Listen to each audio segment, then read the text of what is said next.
Na zaidi ya wakazi 10,000 katika kaunti 14 ambazo hazijafikiwa ipasavyo na huduma za misingi zinatarajiwa kunufaika na nishati na maji safi kupitia shirika la usambazaji umeme mashinani maarufu kama REREC, ambapo linajiandaa kukabidhi gridi ndogo za Sola 120 zilizokamilika kujengwa.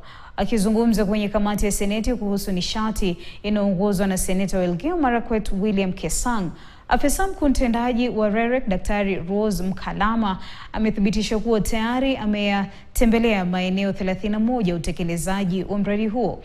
Akijibu hofu iliyotolewa na seneta wa Tana River Danson Mungatana kwamba kazi zinaweza kuchelewa, Daktari Mkalama alieleza kuwa mradi wa Kenya upatikanaji wa nishati ya sola katika maeneo yasiyounganishwa na gridi ya kitaifa unaendelea kulingana na ratiba na unatarajiwa kukamilika na kuanza kutumika ifikapo mwezi Septemba mwaka huu.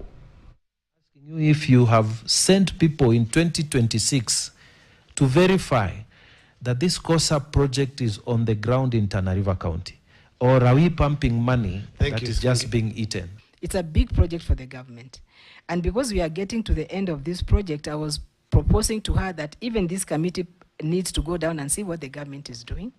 And we shall plan together with the clerk, and we agreed this morning that this committee comes especially during the commissioning and just see how these projects are transforming communities. Yeah. Takawiri has been done. We have done Mageta, we have done Ngode, we are currently implementing Kibogi, and this year we are also going to be doing Kiwa. I know there are many, but we are starting pole pole.